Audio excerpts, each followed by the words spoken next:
Hello students, myself doctor Ashish Shrivastava और आज हम एक नए फाइलम को स्टडी करने जा रहे हैं। आज के फाइलम का नाम क्या होगा ये आपको मेरी बैक स्क्रीन पर इस एनिमल को देखकर ही समझ में आ चुका होगा। आप मेरी बैक स्क्रीन पर जो एनिमल देख रहे हैं वो स्टारफिश है और आज हम जो फाइलम स्टडी करने वाले हैं वो है इकाइनोडर्मेटा।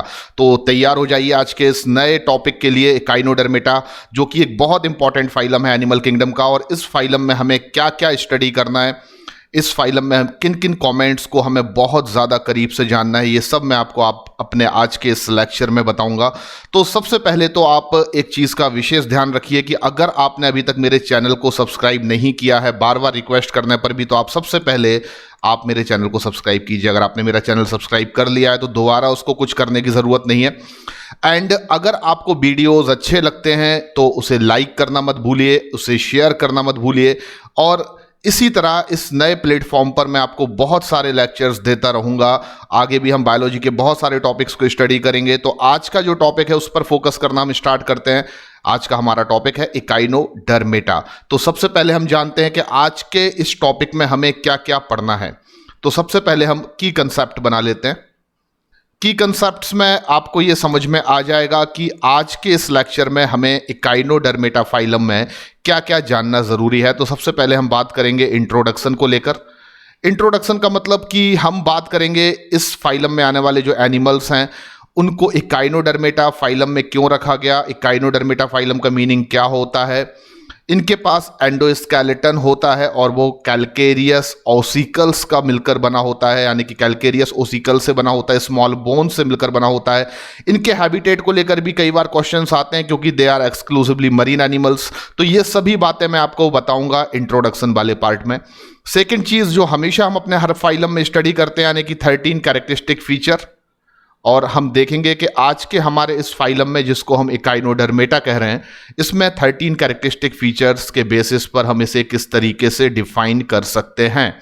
एंड थर्ड नंबर पर मैं आपसे डिस्कस करूंगा यूनिक फीचर्स को लेकर। यूनिक फीचर्स मतलब ऐसे कुछ फीचर्स जो आपको इकाइनोडर्मेटा फाइलम में आने वाले एनिमल्स में ही देखने को मिलेंगे।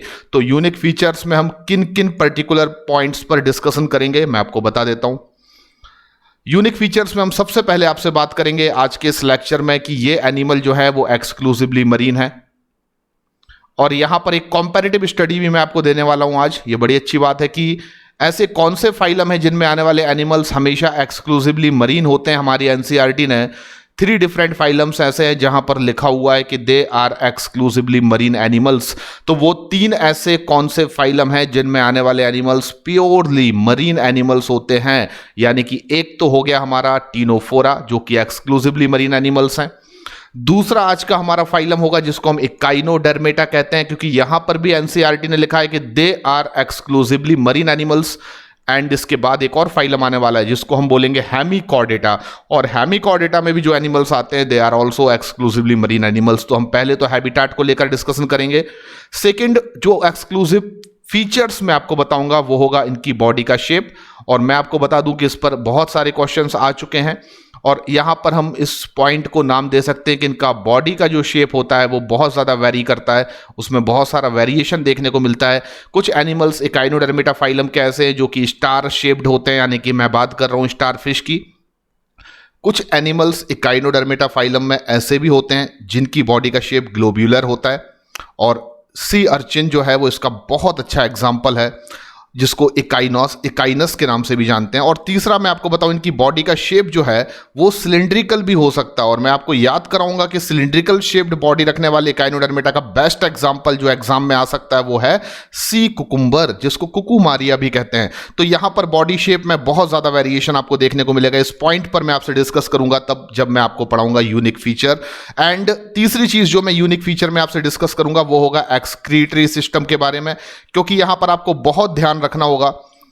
इन एनिमल्स के पास ऑर्गन सिस्टम लेवल ऑर्गेनाइजेशन होता है, लेकिन फिर भी आपको मालूम होना चाहिए कि इनके पास एक्सक्रीशन जो है उसके लिए कोई भी हाईली स्पेसिफिक सिस्टम नहीं है। इनके पास एक्सक्रीटरी सिस्टम एब्सेंट होता है, जबकि इनसे कम एडवांस फाइलम है लाइक आर्थ्रोपोडा या मैं बात करूं एनिलीड्स, या मैं बात करूं मोलस्क, तो उनके पास कोई ना कोई एक्सक्रीटरी ऑर्गन है, लेकिन इनके पास एक्सक्रीशन के लिए एक्सक्रीटरी सिस्टम जो है वो एब्सेंट होता है। That is very important point जो मैं आपसे आगे डिस्कस करने वाला हूं। आज के इस लेक्चर में और क्या स्पेसिफिक होगा, तो एक बड़ा इंपॉर्टेंट नाम जो एग्जामिनेशन में कई बार आ चुका है, एनसीईआरटी ने भी यूज किया है, जिसको हम कहते हैं पैडी सैलरी। तो पैडी सैलरी क्या है, इसके बारे में मैं आपसे डिस्कस करूंगा। That is very important point. Paddy salary के बारे में मैं आपसे डिस्कस करूंगा, और उसके बाद हम बात करेंगे एक और ऐसे हाईली स्पेसिफिक फीचर की जिसको हम इकाइनोडर्मिटा में ही यूज करते हैं, वो है वाटर वैस्कुलर सिस्टम। तो वाटर वैस्कुलर सिस्टम जो है वो आपको इकाइनोडर्मिटा में देखने को मिलेगा, और ये बड़ा इंपॉर्टेंट सिस्टम है इनके पास, जिसमें बहुत सारी कैनाल्स हैं, जिसमें ट्यूब फीट का नाम भी आता है। तो मैं वाटर वैस्कुलर सिस्टम के साथ ही आपको ट्यूब फीट के बारे में भी कुछ कुछ बताऊंगा, और इसके फंक्शंस जो बहुत ज़्यादा इंपॉर्टेंट हैं वो आपसे डिस्कस करूंगा। उसके बाद हम बात करेंगे, हमेशा की तरह हर फाइलम को हम किस पर्टिकुलर पॉइंट पर ख़त्म करते हैं, तो वो होता है हमारा एग्जाम्पल्स। तो आखिरी में हम देखेंगे एग्जाम्पल्स, और यहाँ पर बहुत सारे ऐसे एग्जाम्पल्स हैं जिनके कॉमन नेम भी एनसीईआरटी ने दिए हैं, और वो नीट के लिए काफ़ी इंपॉर्टेंट हो जाते हैं। तो हम यहाँ पर एग्जाम्पल्स को आपको बहुत ही शानदार कहानी के थ्रू याद कराएंगे। तो मेरी आपसे जो रिक्वेस्ट है इस लेक्चर को शुरू करने से पहले, वो केवल इतनी सी है कि इस लेक्चर को आप आखिरी तक ज़रूर देखिए, क्योंकि इस लेक्चर का जो पूरा का पूरा कंसेप्ट है वो आपको आखिरी तक जाते जाते ही क्लियर होगा। जो मोस्ट इंपॉर्टेंट चीज़ है इस लेक्चर में वो आपको सबसे आखिरी में बताई जाएंगी। तो इस लेक्चर को स्किप नहीं करना है, इस लेक्चर को पूरा देखना है अगर आपको फ्यूचर में डॉक्टर बनना है, तो ये बहुत ज़रूरी है। चलिए स्टार्ट करते हैं हम अपने पहले इंपॉर्टेंट की फीचर से, की कंसेप्ट से, जिसका नाम है इंट्रोडक्शन। और मैंने आपसे बोला कि इंट्रोडक्शन में मैं आपको ये बताने वाला हूं कि इकाइनोडर्मेटा फाइलम में आने वाले एनिमल्स को हम इकाइनोडर्मेटा क्यों कहते हैं, इस फाइलम को इकाइनोडर्मेटा क्यों कहते हैं। तो इकाइनोडर्मेटा का मतलब क्या होता है ये आपको बहुत ज़रूरी है जानना। इकाइनोडर्मेटा का मतलब होता है स्पाइनी स्किन या प्रिकली स्किन। तो मैं कह सकता हूं कि जितने भी एनिमल्स को इकाइनोडर्मेटा फाइलम में रखा गया है उनको आप देखकर ही बता सकते हैं कि ये एनिमल इकाइनोडर्मेटा फाइलम में आने वाले एनिमल्स हैं। कैसे देखकर बता सकते हैं आप, तो बहुत सिंपल है। आपको इनकी बॉडी में जो स्किन है, आउटर कवरिंग जो इनकी स्किन है, उसमें आपको कुछ कांटे नुमा संरचनाएं देखने को मिलेंगी, स्पाइनी स्किन देखने को मिलेगी, प्रिकली स्किन देखने को मिलेगी। और मैं आपको बता दूं कि जो इकाइनोडर्मेटा टर्म है वो ग्रीक का वर्ड है। जैसे कि मैंने आपको बताया था, मोलस्का जो है वो एक ऐसा शब्द है जिसका मीनिंग होता है मोलिश, यानी कि Mollusca basically derived from the mollis which means soft bodied animal. तो ऐसे ही इकाइनोडर्मेटा में इकाइनोस जो है उसका मीनिंग है स्पाइनी, आप देख सकते हैं। एंड डर्मस का मीनिंग होता है स्किन, जो हम सभी जानते हैं। हम लोग जनरली जब स्किन की कोई बीमारी होती है तो किन डॉक्टर्स को दिखाते हैं, डर्मेटोलॉजिस्ट को दिखाते हैं। तो डर्मेटोलॉजिस्ट का मतलब क्या होता है, स्किन के विशेषज्ञ डॉक्टर को हम डर्मेटोलॉजिस्ट कहते हैं, जो त्वचा रोग विशेषज्ञ होते हैं। तो यहां पर भी डर्मा का मतलब क्या है, स्किन। तो इकाइनोस मतलब स्पाइनी एंड डर्मा मतलब स्किन। दैट मीन्स कि इकाइनोडर्मेटा का मतलब हुआ स्पाइनी स्किन्ड या प्रिकली स्किन्ड एनिमल, ऐसे एनिमल्स जिनकी स्किन पर आपको कांटेनुमा संरचना या स्पाइनी स्किन आपको दिखाई देगी। तो मुझे नहीं लगता कि अब आपको इकाइनोडर्मेटा का मीनिंग समझ में नहीं आया होगा। आई थिंक कि आपको समझ में आ चुका है। तो एक्टिविटी शो कीजिए आप चैट बॉक्स पर, यस नो कुछ भी लिख सकते हैं। अगर आपको इकाइनोडर्मेटा का मीनिंग समझ में आया तो आप चैट बॉक्स पर यस लिख सकते हैं। सेकंड इंपॉर्टेंट चीज, इकाइनोडर्मेटा एक इकलौता फाइलम नहीं है जिसको हम एक स्पेसिफिक नाम से जानते हैं। अभी तक हमने जितने भी फाइलम को स्टडी किया है, जितने भी फाइलम इससे पहले प्रीवियसली हमने स्टडी किए हैं, सभी को मैंने किसी न किसी खास नाम से आपको बताया है कि इसके हमने और भी कई नाम रखे हैं, जैसे कि पोरीफेरा पोर्स बियरर एनिमल्स हैं, क्योंकि उनकी बॉडी के चारों तरफ आपको बहुत सारे माइन्यूट पोर्स देखने को मिलेंगे। सीलेंट्रेटा को मैंने निडेरिया बोला, टीनोफोरा को मैंने कॉम्ब बियरर बोला क्योंकि उनकी बॉडी में 8 मीडियन कॉम्ब प्लेट्स होती हैं उनकी ट्रांसपेरेंट बॉडी के चारों तरफ। उसके बाद प्लेटी हेलमिंथस को हमने डॉर्सो वेंट्रली फ्लैट बॉडी होने की वजह से फ्लैट वॉर्म बोल दिया। तो फिर एस्केलमिंथस की जब बात आई तो उनकी बॉडी का ट्रांसवर्स सेक्शन लेने पर वो हमें सर्कुलर दिखाई दिए, तो एनसीईआरटी ने उनको राउंड वॉर्म बोल दिया। आगे बढ़े तो हमारे सामने एक नया फाइलम आया जिसका नाम था ऑर्थ्रोपोडा। और ऑर्थ्रो का मतलब होता है ज्वाइंटेड और पोड का मतलब होता है लैक्स, तो इनको ज्वाइंटेड लैक्स एनिमल बोल दिया। आगे बढ़ने पर मालूम चला हमें कि एक और फाइलम भी होता है जिसको हम क्या कहते हैं, मोलस्का। और Mollusca word basically derived from the mollis, और मोलिश का मतलब क्या होता है, सॉफ्ट बॉडीड एनिमल। उसी तरह ही आपको याद रखना है कि काइनोडर्मेटा में काइनो का मतलब होता है स्पाइनी एंड डर्मा का मतलब होता है स्किन, इस वजह से इनको स्पाइनी स्किन्ड एनिमल कहा जाता है। तो देखिए आपको पूरे फाइलम के कॉमन नेम मैंने रिवाइज करा दिए जल्दी से। अब आगे बढ़ते हैं। आपको बता दूं कि ये जो एनिमल्स हैं, इकाइनोडर्मेटा फाइलम के जो एनिमल्स हैं, उनमें एक खास आपको बात और भी देखने को मिलेगी कि इनकी बॉडी में इनकी जो स्किन है उसमें एम्बेडेड होती हैं, धसी हुई होती हैं कुछ छोटी छोटी सी बोन्स। और ये बोन्स जो हैं वो कैल्केरियस ऑसिकल्स के नाम से जानी जाती हैं। दैट इज द रीजन कि इनके पास एंडोस्केलेटन होता है और वो कैल्केरियस ओसिकल्स से मिलकर बना होता है। And what is the meaning of calcareous ossicles, तो आपका आंसर होगा ये स्मॉल बोन्स हैं और ये इनकी स्किन में एम्बेडेड होती हैं, धसी हुई होती हैं, तो इनके पास एंडोस्केलेटन होता है। जैसे कि ऑर्थ्रोपोडा के पास एक्सोस्केलेटन होता है जो किससे बना होता है, काइटिन से बना होता है। हमारे मोलस्का के पास भी एक एक्सोस्केलेटन होता है जिसको हम उनकी बॉडी की आउटर सेल कहते हैं, और उस आउटर सेल को भी कैल्केरियस सब्सटेंस मिलकर बनाते हैं, जिनको सीक्रेट करने वाली जो लेयर है उसको हम मेंटल लेयर कहते हैं। तो ये सब ऐसी चीज़ें हैं बच्चों जो आपको याद रखना होगी। हमारे एग्जामिनेशन में जो क्वेश्चन होते हैं वो बड़े चोरी छुपे इन्हीं छोटे छोटे से कमेंट्स में से निकल कर आते हैं। तो आपको हमेशा अब आगे के जो फाइलम्स बचे हुए हैं उनको पढ़ते समय पुराने फाइलम्स को कॉम्पेरेटिव स्टडी में लेना है, और आपको कॉम्पेरेटिव स्टडी करने पर ये पता चलेगा कि अब आप ऐसे डिफिकल्ट क्वेश्चंस भी सॉल्व कर पा रहे हैं जो अभी तक आपसे नहीं बन रहे थे। तो आगे हम बात करते हैं कि काइनोडर्मेटा जो हैं वो ऐसे एनिमल्स हैं जो हैबिटाट के बेसिस पर मैं डिस्कशन करूं तो ये एक्सक्लूसिवली मरीन एनिमल्स होते हैं, और इस पर मैं आपसे काफ़ी डिटेल डिस्कशन करूंगा तब जब मैं एक्सक्लूसिव फीचर्स में आऊंगा और आपको बताऊंगा कि इनका हैबिटाट कैसा होता है। लेकिन फिलहाल एक चीज आपको जानना बहुत जरूरी है कि they mostly live in the bottom of ocean, ये समुद्र में बॉटम पर रहते हैं। दैट इज द रीजन कि इनको हम बॉटम ड्वेलर्स के नाम से भी जानते हैं। तो ये समुद्र के तलछट में या बॉटम एरिया में हमेशा रहना पसंद करते हैं, इसलिए इनको बॉटम ड्वेलर्स के नाम से भी हम जानते हैं। तो यहां पर ये इंट्रोडक्टरी पार्ट जो है वो इस फाइलम का मैंने कंप्लीट कर दिया। आपको 3 इंपॉर्टेंट कमेंट्स यहां पर याद रखने हैं जो आपको आपकी स्क्रीन पर दिख रहे हैं। चलिए आगे बढ़ते हैं। अब हम हमेशा की तरह अपनी परंपरा स्टार्ट करते हैं, और हमारी हमेशा की तरह जो परंपरा रही है वो ये कि हर फाइलम को हम 13 कैरेक्टरिस्टिक फीचर्स में डिफाइन जरूर करते हैं, क्योंकि हमें इस बहाने हर फाइलम पर 13 कमेंट याद हो जाते हैं।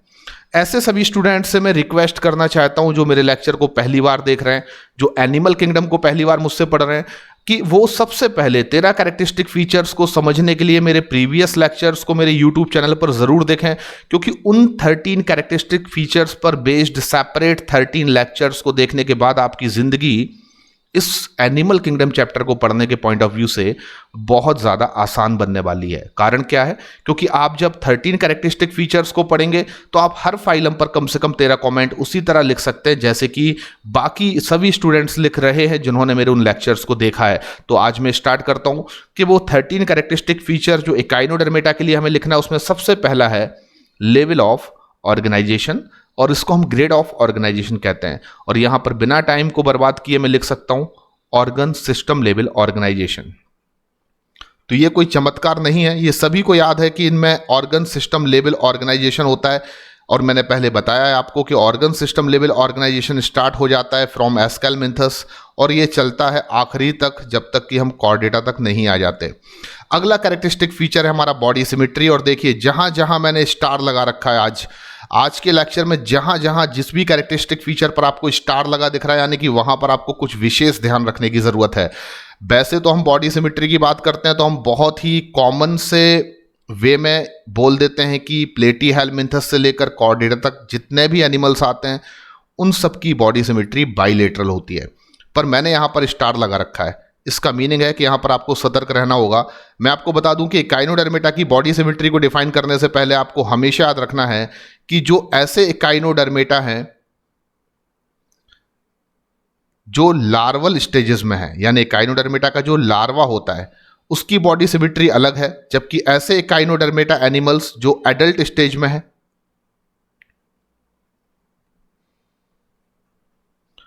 उनकी बॉडी सिमेट्री आपको अलग लिखना है। यानी कि एग्जाम में आपको यहीं पर से क्वेश्चन दिया जाएगा। अगर बॉडी सिमेट्री को लेकर क्वेश्चन आता है तो मुझे पूरा विश्वास है वो इकाइनोडर्मेटा को जरूर पकड़ते हैं, क्योंकि यहां पर बहुत अच्छा वेरिएशन देखने को मिलता है।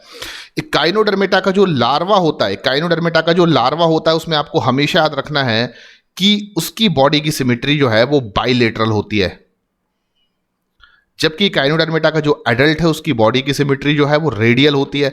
और ये वेरिएशन जो है दैट इज वेरी इंपॉर्टेंट, क्योंकि यहां से क्वेश्चन कई बार आ चुके हैं और मुझे लगता है कि यहां से क्वेश्चन आना चाहिए। अगला हम कैरेक्टरिस्टिक फीचर लेते हैं, पैटर्न ऑफ डाइजेस्टिव सिस्टम, और यहां पर फिर मैंने एक स्टार लगा रखा है, यानी यहां पर भी आपको सतर्क रहना है। अगर मैं मोस्ट कॉमनली बात करूं तो मैं सीधा सीधा लिख सकता हूं कि डाइजेस्टिव सिस्टम एस्केलमिंथस से लेकर कॉर्डेटा तक सभी एनिमल्स में देखें अगर, तो कंप्लीट डाइजेस्टिव सिस्टम होता है। तो ऑब्वियसली यहां पर इकाइनोडर्मेटा में भी डाइजेस्टिव सिस्टम कैसा होना चाहिए, तो आपका आंसर होगा कंप्लीट डाइजेस्टिव सिस्टम होना चाहिए। तो मैंने लिख दिया कंप्लीट डाइजेस्टिव सिस्टम, लेकिन अब मैंने स्टार लगा रखा है तो मतलब आपको कुछ सतर्क रहने की जरूरत है। वो सतर्कता कहां बरतना है मैं आपको बता देता हूं। आपको बताना होगा कि इनके पास दो सेपरेट ओपनिंग होती है, one act as mouth and another act as anus. चलिए ये भी समझ में आ गया। अब स्पेसिफिक पॉइंट आपको क्या याद रखना है जो एनसीईआरटी ने भी मेंशन किया है, वो ये कि माउथ की पोजीशन इनमें वेंट्रल होती है, जबकि एनस की पोजीशन इनमें डॉर्सल होती है। तो ये जो मैंने स्पेसिफिक पॉइंट आपको बताए हैं, इसी वजह से मैंने यहां पर स्टार लगा रखा है कि आपको ये चीज बहुत ही केयरफुली याद रखना है। The position of mouth in Echinodermata animal is ventral and the position of anus in Echinodermata animal is dorsal. तो वेंट्रल और डॉर्सल पोजीशंस हैं माउथ की और एनस की रिस्पेक्टिवली। ये पॉइंट बहुत इंपॉर्टेंट है और एनसीईआरटी ने ये लिखा है, तो आपको यहां पर ये याद रखना होगा। अगला कैरेक्टरिस्टिक फीचर है हमारा पैटर्न ऑफ सर्कुलेटरी सिस्टम, और यहां पर हम बिल्कुल आराम से लिख सकते हैं कि इनमें सर्कुलेटरी सिस्टम पहली चीज तो प्रेजेंट होता है और ओपन टाइप होता है। तो यहां पर तो मुझे नहीं लगता कि कोई भी डाउट होना चाहिए, सर्कुलेटरी सिस्टम प्रेजेंट है और वो ओपन टाइप होता है, तो ये आपको याद होना चाहिए, मैंने पहले भी आपको बताया है। पैटर्न ऑफ रिप्रोडक्टिव सिस्टम पर मैंने देखा है कि कई बार इकाइनोडर्मेटा को लेकर क्वेश्चंस पूछे गए, और बच्चों रिप्रोडक्टिव सिस्टम तो एक अपनी जगह पर एक बड़ा इंपॉर्टेंट पॉइंट है ही, लेकिन रिप्रोडक्टिव सिस्टम से रिलेटेड और भी कुछ ऐसे कमेंट्स हैं जो हम लोग हमेशा 13 कैरेक्टरिस्टिक फीचर्स में पढ़ते हैं, उनका रिलेशन भी कहीं ना कहीं रिप्रोडक्टिव सिस्टम से है। चलिए मैं आपको बता देता हूं। रिप्रोडक्टिव सिस्टम सेक्सुअल है या एसेक्सुअल है, ये एक चीज हो गई। डेवलपमेंट भी रिप्रोडक्शन से रिलेटेड है, अब वो डायरेक्ट है या इनडायरेक्ट है, ये दूसरी चीज हो गई। सेक्स मोनोसियस है या डायोसियस है, ये भी रिप्रोडक्शन से रिलेटेड चीज है, ये तीसरी चीज हो गई। और फर्टिलाइजेशन एक्सटर्नल है, इंटरनल है, या दोनों ही टाइप के फर्टिलाइजेशन किसी पर्टिकुलर फाइलम में प्रेजेंट हैं, ये आपका चौथा इंपॉर्टेंट जो है वो क्राइटेरिया हो गया। तो मैं कह सकता हूं कि रिप्रोडक्टिव सिस्टम सेक्सुअल या सेक्सुअल एक मैटर है, पर यहां से यानी कि इकाइनोडर्मेटा से हमेशा ऐसे क्वेश्चन पूछे गए हैं कि इनमें से ऐसा कौन सा एनिमल है जिसमें सेक्सुअल रिप्रोडक्शन होता है, इनडायरेक्ट डेवलपमेंट होता है, एक्सटर्नल फर्टिलाइजेशन होता है और सेक्स सेपरेटेड होते हैं। देखिए चारों फीचर्स जो रिप्रोडक्शन से रिलेटेड है उनको एक साथ ले लिया गया, और ऑप्शंस में आपको एक ऐसा एनिमल दे दिया जाएगा जो इकाइनोडर्मेटा का मेंबर होगा, और वहां पर आपको बहुत ही कंफ्यूजन हो सकता है। तो देखिए हम सेपरेटली बात करें तो मैं लिख दूंगा रिप्रोडक्टिव सिस्टम इनमें कैसा होता है, तो मैं लिखूंगा इनमें प्रोडोमिनेटिंग मोड ऑफ रिप्रोडक्शन है, यानी कि इनमें मोड ऑफ रिप्रोडक्शन जो है वो सेक्सुअल है। ये सभी एनिमल सेक्सुअल रिप्रोडक्शन करते हैं, एक चीज यहां पर खत्म हो जाती है। आगे मैं आपको रिप्रोडक्शन से रिलेटेड और भी चीज बताऊंगा, लेकिन यहां पर मैं आपको एक पॉइंट याद करा देना चाहता हूं, और वो पॉइंट ये है, बहुत छोटा सा पॉइंट है, वो ये है कि आपको याद रखना है कि जो रिप्रोडक्टिव सिस्टम है इकाइनोडर्मेटा में आने वाले एनिमल्स का, वो शीशे का बना हुआ है। और मैं स्पेलिंग जो शीशे की लिख रहा हूं वो थोड़ी सी डिफरेंट लिख रहा हूं, SISE, यानी कि इनमें रिप्रोडक्टिव सिस्टम जो है वो शीशे का बना हुआ है। अब शीशे का बना हुआ है, इससे आपको वो क्वेश्चन जरूर बन जाएगा जो रिप्रोडक्टिव कैरेक्टरिस्टिक्स को लेकर पूछा जाएगा। ऐसे आप याद रखें, मोड ऑफ रिप्रोडक्शन या पैटर्न तो इनमें सेक्सुअल है जो आपने देख ही लिया, डेवलपमेंट इनमें इनडायरेक्ट है, जो यहीं पर मैं एक बार बता देता हूं, आगे फिर से बताऊंगा। नेक्स्ट, एस से आपको याद रखना है सेपरेटेड सेक्स होते हैं, यानी दे आर डायोसियस एनिमल, इनमें सेक्स सेपरेटेड होता है। और ई से याद रखना है कि फर्टिलाइजेशन जो है वो एक्सटर्नल होता है। तो ये मेरा अपना एक्सपीरियंस है कि मैंने देखा है कि रिप्रोडक्टिव सिस्टम को लेकर ज्यादातर क्वेश्चंस जो हैं वो इन चारों कैरेक्टरिस्टिक्स को लेकर बनाए जाते हैं, और वहां पर एकाइनोडर्मेटा जो है वो बहुत डोमिनेट करता है, और आपको उन मेंबर्स को चूज करना पड़ेगा। तो आप याद रखिए कि एकाइनोडर्मेटा पर जब रिप्रोडक्टिव सिस्टम से रिलेटेड क्वेश्चंस आए और बहुत सारे रिप्रोडक्टिव पैटर्न को लेकर एक साथ रख दिया जाए, तो वहां पर आपको एक चीज हमेशा क्लियर होना चाहिए, अगर आपको क्वेश्चन कम टाइम में सॉल्व करना है, कि इनका रिप्रोडक्टिव सिस्टम शीशे का बना हुआ है। ठीक है ना, आगे हम डिस्कस करते हैं। इनमें जर्म लेयर्स के बेसिस पर बात करें, नंबर ऑफ जर्म लेयर्स की अगर मैं बात करूं तो आपको याद रखना है जर्म लेयर्स के बेसिस पर ये ट्रिप्लोब्लास्टिक एनिमल हैं, यानी कि इनमें 3 जर्म लेयर्स प्रेजेंट होती हैं ड्यूरिंग देयर एम्ब्रियोनिक डेवलपमेंट। तो ये ट्रिप्लोब्लास्टिक एनिमल्स हैं। इनकी outer most germ layer ectoderm होगी, इनर मोस्ट एंडोडर्म होगी, और उनके बीच में एक लेयर होगी जिसको हम मीजोडर्म कहते हैं। जल्दी से हम अपने अगले कैरेक्टरिस्टिक फीचर पर आते हैं जिसका नाम है nature of coelom. Nature of coelom के बेसिस पर हम सभी जानते हैं कि एस्केलमिंथस के बाद जितने भी फाइलम आते हैं, एस्केलमिंथस एक ऐसा फाइलम है जिसमें एनिमल स्यूडो सीलोमेट होते हैं, फाल्स सीलोम रखते हैं। एस्केलमिंथस के आगे अब जितने भी फाइलम आएंगे उन सभी में सीलोम क्या होगा, ट्रू बॉडी कैविटी के फॉर्म में प्रेजेंट होगा, यानी कि यू सीलोमेट। तो मैं लिख सकता हूं कि हमारे एकाइनोडर्मेटा जो है वो भी यू सीलोमेट एनिमल है, और इनमें ट्रू बॉडी कैविटी जो है वो प्रेजेंट होती है। तो यहां पर भी आपको कंफ्यूजन नहीं होना चाहिए।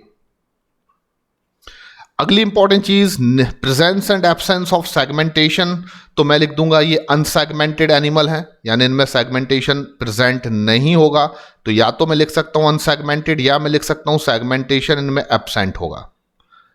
अगला characteristic feature, presence and absence of notochord. We know that कि notochord is the characteristic feature और प्रॉपर्टी ऑफ कॉर्डेट ओनली। तो यहां पर नोटोकॉर्ड के होने का सवाल ही पैदा नहीं होता, आप यहां पर लिखेंगे absent. Monoecious and dioecious sex, तो मैंने पहले ही आपको बता दिया कि इनके रिप्रोडक्टिव सिस्टम शीशे का बना होता है, और वहां पर एस का मतलब था सेक्सुअल, आई का मतलब था इनडायरेक्ट डेवलपमेंट, एक और एस आ रहा था जिसका मतलब था सेपरेटेड सेक्स। तो मतलब कि ये एनिमल जो है वो डायोसियस एनिमल्स हैं, यानी कि इनमें sexes are separated. And body plan को लेकर अगर मैं डिस्कशन करूं, दैट इज वेरी इंपॉर्टेंट। तो हम सभी जानते हैं कि बॉडी प्लान जो है वो एस्केलमिंथस से लेकर कॉर्डेटा तक tube within tube body plan होता है। तो इनमें भी बॉडी का प्लान क्या होगा, tube within tube body plan. And tube within tube body plan में एक खासियत होती है बच्चों, कि मैंने आपको हमेशा बताया है कि the tube within tube body plan has been achieved to different pattern on the basis of evolutionary line. और हम कहते हैं कि जिन भी एनिमल्स में tube within tube body plan होता है, या तो वो प्रोटोस्टोम्स होते हैं या वो ड्यूटेरोस्टोम्स होते हैं। तो आप प्रोटोस्टोम्स और ड्यूटेरोस्टोम्स का मीनिंग तो जानते हैं, पर इन एनिमल्स को मैं किस कैटेगरी में रखूंगा, तो इनको मैं ड्यूटेरोस्टोम्स में रखूंगा। तो यहां पर मैं लिख देता हूं ड्यूटेरोस्टोम्स। दैट मीन्स कि anus develops first then mouth. इनमें पहले एनस डेवलप होगा, फिर माउथ डेवलप होगा। अगला कैरेक्टरिस्टिक फीचर है टाइप्स ऑफ फर्टिलाइजेशन। तो पहले ही मैंने आपको बता दिया, इनमें एक्सटर्नल फर्टिलाइजेशन आपको देखने को मिलेगा,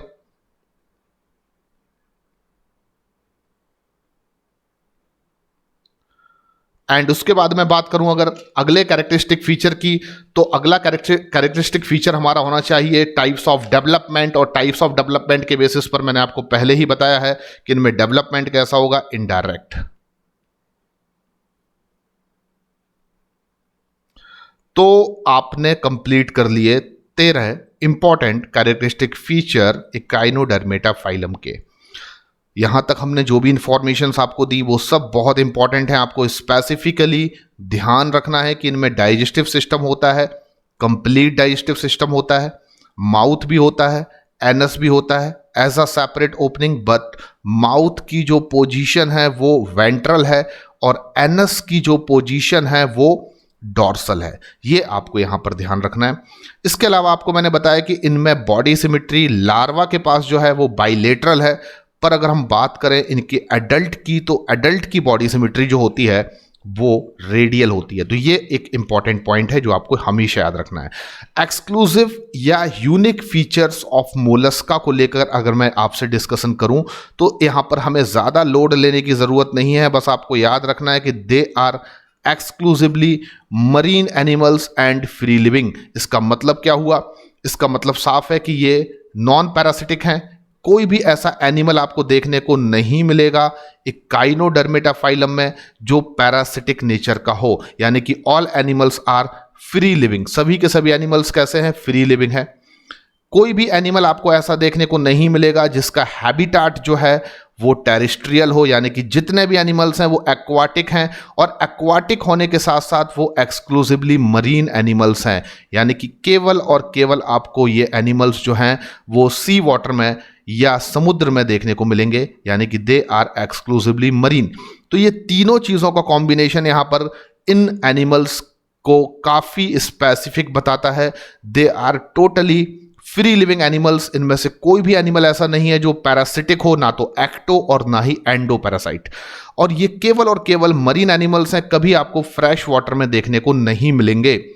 तो प्रीवियसली मैंने आपसे हिंट किया था, जब मैं आपको स्टार्ट कर रहा था लेक्चर, मैंने आपको बताया था कि प्रीवियसली हमने और भी कहीं ऐसा सुना है कि they are exclusively marine animals. तो मैं आपको आज ये एक लिस्ट तैयार कर देता हूं, आपका कंफ्यूजन सॉल्व हो जाए। अब मेरी लिस्ट में आपको बता देता हूं कि कौन से ऐसे फाइलम है जो एक्सक्लूसिवली मरीन है।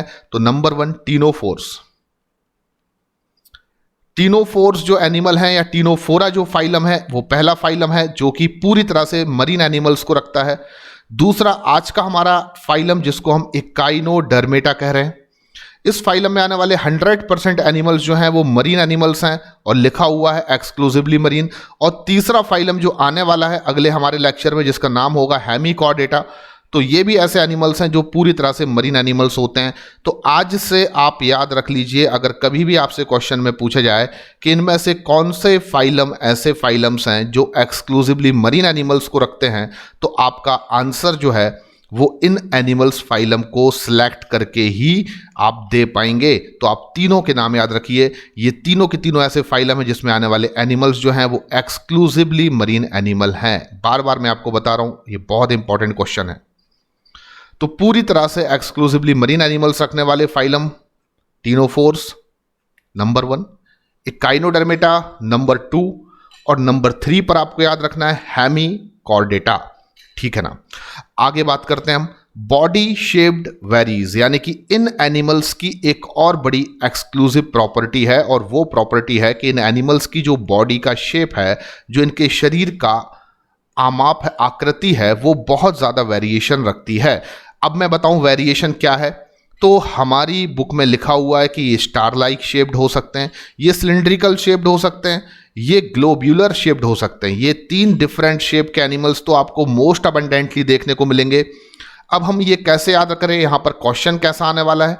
देखिए क्वेश्चन ऐसा आने वाला है कि आपसे पूछ लिया जाएगा कि which of the following Echinodermata animal is cylindrical shaped animal. तो आपको वहां पर मालूम होना चाहिए कि एक ऐसा एग्जाम्पल जो सिलेंड्रिकल शेप्ड इकाइनोडर्मेटा का एग्जाम्पल है, या आपसे पूछ लिया जाएगा ग्लोब्यूलर शेप्ड रखने वाले एनिमल इनमें से कौन है जो इकाइनोडर्मेटा फाइलम को बिलोंग करते हैं। तो आपको एक एग्जाम्पल रटा होना चाहिए जो आप जानते हैं कि वो ग्लोब्यूलर शेप होता है। और इसी तरीके से स्टार लाइक शेप रखने वाला एनिमल इनमें से कौन है जो इकाइनोडर्मेटा फाइलम को बिलोंग करता है। तो ये थोड़ा सा आसान क्वेश्चन है, क्योंकि आप स्टार फिश का नाम आराम से सिलेक्ट कर सकते हैं जो इकाइनोडर्मेटा को बिलोंग करती है, और उसका शेप क्या होता है? स्टार शेप होता है। तो स्टार लाइक स्ट्रक्चर रखने वाले इकाइनोडर्मेटा का एग्जांपल लिखना बहुत आसान है। मैंने लिख दिया यहां पर क्या? स्टारफिश। तो ये तो मैंने चलो यहां पर बहुत आसान है लिख दिया और मुझे याद भी रहेगा, जिसको एस्टेरियास कहते हैं। एस्टेरियास जो है वो स्टारफिश का ही नाम है। अब ग्लोब्यूलर बॉडी का शेप रखने वाला इकाइनोडर्मेटा एनिमल इनमें से कौन है? अगर ऐसा क्वेश्चन आपको सॉल्व करना है तो आपको दिमाग दौड़ाने की जरूरत नहीं है, आपको मेरी मेमोरी ट्रिक को बस याद रखना है। ग्लोब्यूलर का मतलब क्या होता है? गोल। ग्लोब्यूलर का मतलब आप क्या मानेंगे? गोल। और हमारी जिंदगी में गोल गोल क्या घूमता रहता है? देखो ऐसे गोल गोल हमारी जिंदगी में क्या घूमती रहती हैं? तो खुशियां तो गोल गोल नहीं घूमती हैं, रुकावटें या अड़चनें जरूर हमारी जिंदगी में ऐसी हैं जो गोल गोल घूमती रहती हैं। तो ग्लोब्यूलर शेप्ड इकाइनोडर्मेटा एनिमल का एग्जाम्पल याद रखने के लिए आपको हमेशा याद रखना है कि हमारी लाइफ में अड़चनें मतलब क्या होता है, रुकावटें। तो हमारी लाइफ में अड़चनें जो हैं वो गोल गोल घूमती रहती हैं। तो ग्लोब्यूलर बॉडी शेप रखने वाले इकाइनोडर्मेटा एनिमल का एग्जाम्पल अब आपको बहुत आराम से याद हो जाएगा, अड़चनों से अर्चिन। तो सी अर्चिन जो है वो एक ऐसा एग्जाम्पल है जो इकाइनोडर्मेटा को बिलोंग करता है। सेकेंड इंपॉर्टेंट चीज, ये बॉडी का शेप जो है वो ग्लोब्यूलर रखता है। तो ग्लोब्यूलर बॉडी शेप रखने वाला इकाइनोडर्मेटा एनिमल इनमें से कौन है? तो बिना रुके बिना थके आपको आंसर देना है सी अर्चिन। और सी अर्चिन को आगे मैं आपको याद कराऊंगा जब मैं एग्जाम्पल पढ़ाऊंगा कि उसको इकाइनस के नाम से भी हम जानते हैं। तो ये फिलहाल आपको याद नहीं हो पा रहा है तो कोई टेंशन लेने की जरूरत नहीं।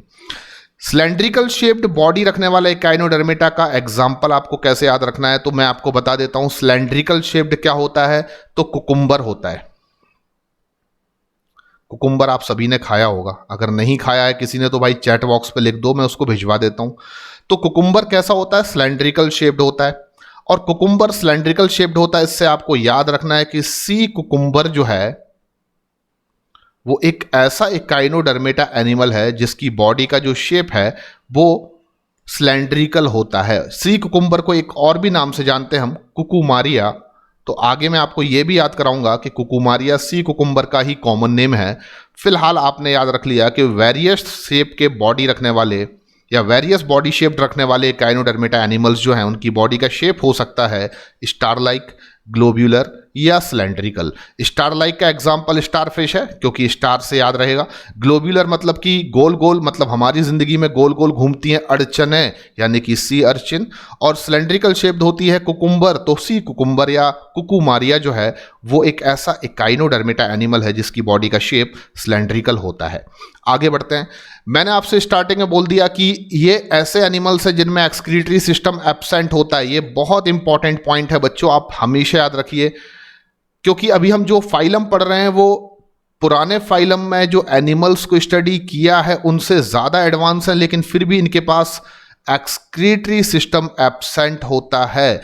ये आपको स्पेसिफिकली याद रखना है। इकाइनोडर्म्स के पास एक्सक्रीटरी सिस्टम एब्सेंट होता है, इस पर मैं कुछ आपको बताना चाहता हूं कि echinoderm have a no excretory system, waste ammonia is removed by diffusion through the tube feet. इनके पास एक हाईली स्पेसिफिक ऑर्गन है जिनको हम ट्यूब फीट कहते हैं, they are the part of water vascular system. तो ये क्या करते हैं, इनके पास कोई एक्सक्रीटरी सिस्टम नहीं होता है, बल्कि अपनी वेस्ट अमोनिया को, इनका जो मेन नाइट्रोजनस वेस्ट है वो अमोनिया गैस है।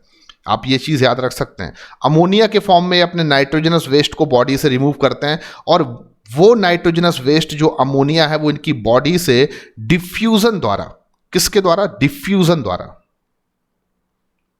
तो बॉडी सरफेस में जो ट्यूब फीट इनके प्रेजेंट हैं वहां पर आप देखेंगे डिफ्यूजन के थ्रू ये क्या करते हैं, अमोनिया को अपनी बॉडी से रिमूव्ड कर देते हैं with the help of tube feet.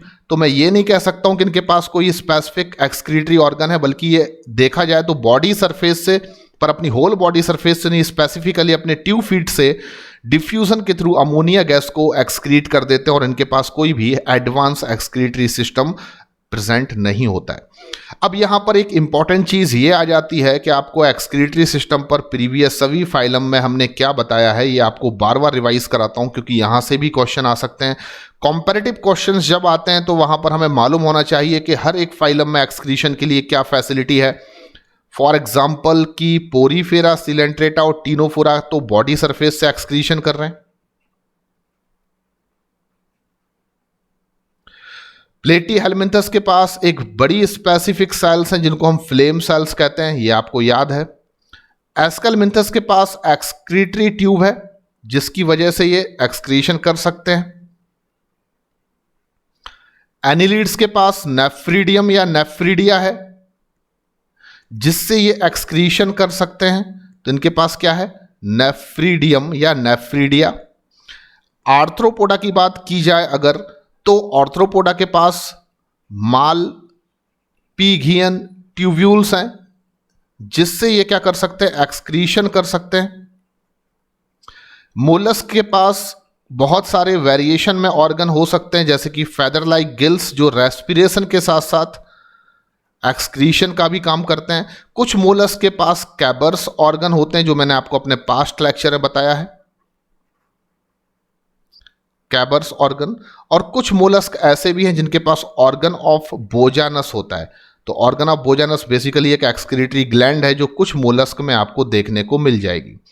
अब बात करें आज के हमारे फाइलम में यानी इकाइनोडर्मेटा, तो इनके पास एक्सक्रीटरी सिस्टम तो एब्सेंट है, आप जानते हैं, पर ये अपनी पूरी बॉडी सरफेस से भी एक्सक्रीशन नहीं कर रहे हैं। स्पेशली ये क्या कर रहे हैं, ट्यूब फीड का हेल्प से, जो कि इनके वाटर वेस्कुलर सिस्टम का पार्ट है, वहां से ये डिफ्यूजन के थ्रू अमोनिया गैस के फॉर्म में नाइट्रोजनस वेस्ट को क्या करते हैं, डिफ्यूज कर देते हैं या एक्सक्रीट कर देते हैं। तो ये पॉइंट भी आपको यहां पर याद रखना है। देखिए मैंने बहुत प्रॉपर वे में आपको पूरा कॉम्पैरेटिव स्टडी बता दिया एक्सक्रीटरी सिस्टम की आज तक के फाइलम की, कि किस में क्या एक्सक्रीशन फैसिलिटी प्रेजेंट है। आगे हम बात करते हैं और हम देखते हैं कि अब एक ऐसा नाम आपके सामने आने वाला है जो अभी तक आपने नहीं सुना है, और इस फाइलम का ये हाईली स्पेसिफिक कैरेक्टर है और मोस्ट ऑफ द टाइम आप बात करें तो यहां से भी क्वेश्चन बन सकता है, इसलिए दैट इज वेरी इंपॉर्टेंट। मेरे लेक्चर में जितनी चीजें मैं आपको किसी भी फाइलम के बारे में बताता हूं वो या तो एनसीईआरटी में दी गई हैं, अगर वो एनसीईआरटी में काफी डिटेल में नहीं दी गई हैं तो मैंने आपको वो जरूर बताई हैं क्योंकि वो प्रीवियस ईयर एग्जामिनेशन में पूछी गई हैं। तो आपके लिए जो भी मैं बता रहा हूं, जो भी चीजें मैं आपको समझा रहा हूं किसी भी पर्टिकुलर फाइलम को लेकर, वो सभी कमेंट्स आपको नोट करना है, वो सब आपके लिए बहुत इंपॉर्टेंट है। पैडीसेलेरी क्या है? पैडीसेलेरी का मतलब होता है, देखिए मैंने स्टार्टिंग में बोला आपसे कि ये ऐसे एनिमल्स हैं जिनके पास स्पाइनी स्किन होती है। तो आप यहां पर कंसीडर्ड करिए कि ये जो मैं बनाने वाला हूं स्पाइनी स्किन को, यहां पर मैं इस डायग्राम में दिखा रहा हूं कि ये मान लीजिए आप इन एनिमल्स में स्पाइन्स हैं, ये जो उभरे हुए स्ट्रक्चर आपको इनकी स्किन पर दिख रहे हैं दैट इज द स्पाइन। आप देखेंगे कि इनकी बॉडी में दो स्पाइन्स के बीच में एक पिंसर लाइक स्ट्रक्चर आपको देखने को मिलेगा। क्या कहा मैंने आपको, इन एनिमल्स में दो स्पाइन्स के बीच में एक स्पाइन ये हो गया और एक स्पाइन ये हो गया, ये दूसरा स्पाइन है मान लीजिए। दो स्पाइन के बीच में आपको इस तरीके से, ये जो मैं रेड कलर से कवर्ड कर रहा हूं, आपको एक पिंसर लाइक स्ट्रक्चर देखने को मिलेगा। जैसे कि आपको ये मैंने इसको जूम करके यहां पर दिखाया गया है। तो ये जो दो स्पाइन्स के बीच में आपको एक पिंसर लाइक स्ट्रक्चर देखने को मिल रहा है जो बेसिकली तीन कैल्केरियस प्लेट से मिलकर बना होता है। जो तीन कैल्केरियस प्लेट से मिलकर बना होता है वो स्ट्रक्चर ही पैडीसेलेरी कहलाता है। तो आप कैसे डिफाइन करेंगे पैडीसेलेरी को? Pedicellariae is the exclusive feature of Echinodermata. It is pincer like structure which present between two spines and made up of three calcareous plate. अब आप सोच रहे होंगे कि पैडीसेलेरी के क्या फंक्शन हो सकते हैं। तो इन एनिमल्स की बॉडी में आप देखेंगे बहुत सारे स्पाइन प्रेजेंट हैं क्योंकि इनकी स्किन जो है वो स्पाइनी स्किन है, और हर दो स्पाइन के बीच में आपको जो पिंसर लाइक स्ट्रक्चर देखने को मिल रहे हैं उनको आप पैडीसेलेरी कह रहे हैं। और इनका मेन फंक्शन होता है टू कीप सरफेस क्लीन, यानी कि इन एनिमल्स को हम जनरली पहले ही बता चुके हैं, मरीन एनिमल्स हैं, इनकी आउटर सरफेस पर जो भी कह सकते हैं dust particles, mud particles accumulate हो जाते हैं, उनको क्लीन करने के लिए जो ये पिंसर लाइक स्ट्रक्चर जिनको पैडीसेलेरी कह रहे हैं आप, they play very important role. तो पैडीसेलेरी के बारे में आपको कोई रिसर्च करने की जरूरत नहीं है, आपको मैंने कंसेप्ट बता दिया है कि इन एनिमल्स की स्पाइनी स्किन है, हर दो स्किन पर स्पाइन के बीच में एक पिंसर लाइक स्ट्रक्चर है जो तीन कैल्केरियस प्लेट से मिलकर बना हुआ है, और इसका मेन फंक्शन होता है टू कीप सरफेस क्लीन। ये सरफेस को क्लीन बनाए रखने में काफी इंपॉर्टेंट रोल प्ले करता है। अगला एक्सक्लूसिव फीचर जो आपको याद रखना है इकाइनोडर्मेटा फाइलम में वो है वाटर वेस्कुलर सिस्टम। तो वाटर वेस्कुलर सिस्टम आपको याद रखना पड़ेगा, ये बहुत इंपॉर्टेंट है। वाटर वेस्कुलर सिस्टम में क्या होता है, ऐसा कोई नाम आपने पहले भी सुना है? चलिए आपको हिंट कर देता हूं मैं। आपने वाटर कैनाल सिस्टम नाम सुना हुआ है, यानी कैनाल सिस्टम हमने पहले नाम सुना हुआ है। एंड वाटर कैनाल सिस्टम या canal system is the exclusive property of Porifera या स्पंज। और हमने कैनाल सिस्टम को कैसे डिफाइन किया था? It is the system of canal and pores. बहुत सारी कैनाल और पोर्स का सिस्टम पोरीफेरेंस एनिमल में कैनाल सिस्टम माना जाता है, जो कि उनकी बॉडी में वाटर को एंटर करता है बॉडी के अंदर स्पॉन्जोसील कैविटी में, और इस तरीके से वाटर जब उनकी बॉडी में एंटर होता है इस कैनाल सिस्टम के थ्रू, तो वो एनिमल्स की जो स्पॉन्जोसील कैविटी को लाइन करने वाली कोलार सेल्स हैं या कोआनोसाइट सेल्स हैं, वो इंट्रासेलुलर डाइजेशन कर सकती हैं वेरियस सिंपल न्यूट्रिएंट सब्सटेंस का, जो कि वाटर के साथ उनकी बॉडी के अंदर आ जाते हैं। लेकिन वाटर कैनाल सिस्टम पोरीफेरेंस में होता है, वो एक अलग प्रॉपर्टी है। यहां पर बात हो रही है वाटर वेस्कुलर सिस्टम की। What is the meaning of water vascular system? तो मैं इसको डिफाइन कर दूंगा बहुत सिंपली कि ऐसे एनिमल्स जो इकाइनोडर्मेटा फाइलम में आते हैं उनके पास बहुत सारी नंबर ऑफ कैनाल्स हैं, बहुत सारी कैनाल्स हैं, प्लस बहुत सारी कैनाल्स और ट्यूब फीट मिलकर जो उनकी बॉडी में एक सिस्टम बनाते हैं, उसी को आप वाटर वेस्कुलर सिस्टम कह रहे हैं। तो what is the meaning of water vascular system? Many number of canals plus tube feet in Echinodermata animals is collectively called water vascular system. It is very advance system, क्योंकि ये जो water vascular system है उसको मैं diagram में आपको दिखाने वाला हूं। जो दिख रहा है आपको, आप देखेंगे इस वाले डायग्राम में कि इन एनिमल्स के पास जो वाटर वेस्कुलर सिस्टम है बेसिकली वो दो चीज़ों से मिलकर बना हुआ है। बहुत सारी कैनाल्स हैं और ट्यूब फीट हैं। अब मैं एक एक चीज़ को यहाँ पर डिफाइन करना स्टार्ट करता हूँ। आप देख रहे होंगे ये वाला पार्ट, ये जो इनकी बॉडी में आपको पार्ट दिख रहा है, जो रेड कलर से मैं एरो लगाकर आपको दिखा रहा हूँ, ये इनकी बॉडी में एक ऐसा स्ट्रक्चर है जिसको हम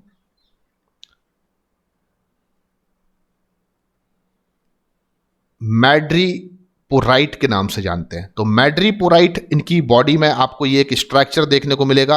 वाटर यहां से ही इनकी बॉडी के अंदर क्या होता है, इन होता है। तो वाटर इन कहां से होगा? मैड्रीपोराइट, जो कि इनकी बॉडी में आपको एक फनल लाइक स्ट्रक्चर देखने को मिल रहा है।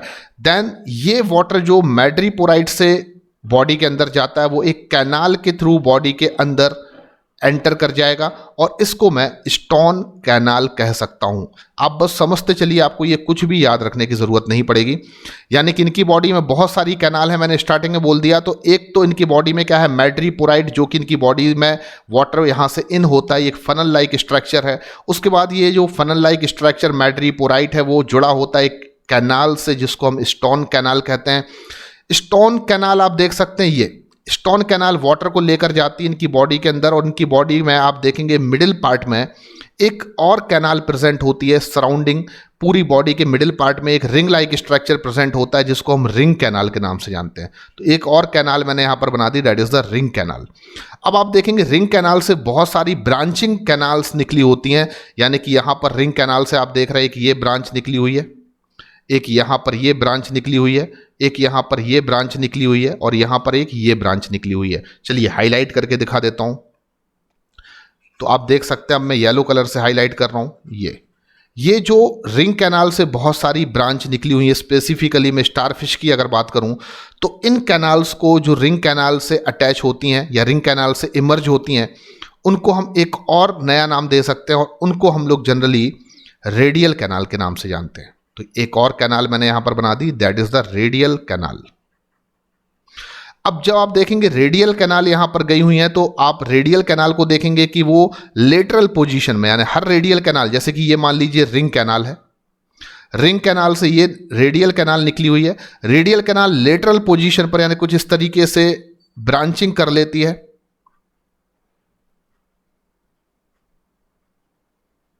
तो आप देख सकते हैं यहां पर रेडियल कैनाल की जो ब्रांचिंग हो रही है, फॉर एग्जांपल यहां पर मैं आपको दिखाऊं, ये देखिए आप। तो इस ब्रांचिंग को, ये मान लीजिए रिंग कैनाल है, ये रिंग है, इससे ये कैनाल जो निकली हुई है इसको मैं क्या नाम दे रहा हूं, that is the radial canal. और रेडियल कैनाल जो है वहां से लेटरल पोजीशन पर जो कैनाल निकली हुई है उनको मैं क्या नाम दे सकता हूं, लेटरल कैनाल। तो आपको यहां पर घबराने की जरूरत नहीं है। देखिए वाटर इनकी बॉडी में इन करेगा मैड्रीपोराइट से, देन स्टोन कैनाल में जाएगा, देन रिंग कैनाल में जाएगा, रिंग कैनाल से ये रेडियल कैनाल में जाएगा, रेडियल कैनाल फर्दर ब्रांचिंग करेगी, और उन ब्रांच को हम लेटरल पोजीशन पर क्योंकि हैं इसलिए लेटरल कैनाल कह सकते हैं। और लेटरल कैनाल से जो वाटर है वो इनके हाईली स्पेसिफिक स्ट्रक्चर, जो कि यहां पर आपको ये उभरा हुआ स्ट्रक्चर दिख रहा है, ये इस तरीके से यहां पर दिखाता हूं मैं, ये जो इस तरीके से आपको उभरे हुए स्ट्रक्चर दिख रहे हैं जो लेटरल कैनाल से जुड़े हुए हैं, इनको हम एम्प्यूला कहते हैं। ये सॉइल स्ट्रक्चर जो है इनको हम एम्प्यूला कहते हैं। और एम्प्यूला के नीचे आप देख रहे होंगे जो ये ट्यूब लाइक स्ट्रक्चर आपको देखने को मिल रहा है, that is the very important part of their water vascular system, जिसको हम ट्यूब फीट के नाम से जानते हैं। तो अब आपको समझ में आ गया होगा कि इनकी बॉडी में एक्चुअली में होता क्या है। ये मरीन एनिमल्स हैं, पानी में रहते हैं, समुद्री पानी में रहते हैं। इनकी बॉडी के अंदर वाटर इन होता है, आउट होता है, और वाटर के इन और आउट होने की वजह से इनकी बॉडी में ये बहुत सारे इंपॉर्टेंट फंक्शन या रोल प्ले कर सकते हैं। तो water vascular system is the system of many number of canals plus tube feet. How many number of canals are present in their water vascular system, ऐसा कोई क्वेश्चन आपसे NEET में नहीं पूछा जाएगा। फिर भी आपके जनरल नॉलेज के लिए मैं बता दूं कि stone canals, ring canal, radial canal and lateral canal mainly इनकी बॉडी में, इनके वाटर वेस्कुलर सिस्टम में प्रेजेंट कैनाल होती हैं। इनकी बॉडी में वाटर मैड्रीपोराइड से एंटर होता है, देन वो कहाँ स्टोन कैनाल में जाता है, वहाँ से रिंग कैनाल में जाता है, वहाँ से रेडियल कैनाल में जाता है, वहाँ से लेटरल कैनाल में जाता है, वहाँ से एम्प्यूला में जाता है, और फिर फाइनली वो ट्यूब फीट के थ्रू बाहर निकाल दिया जाता है।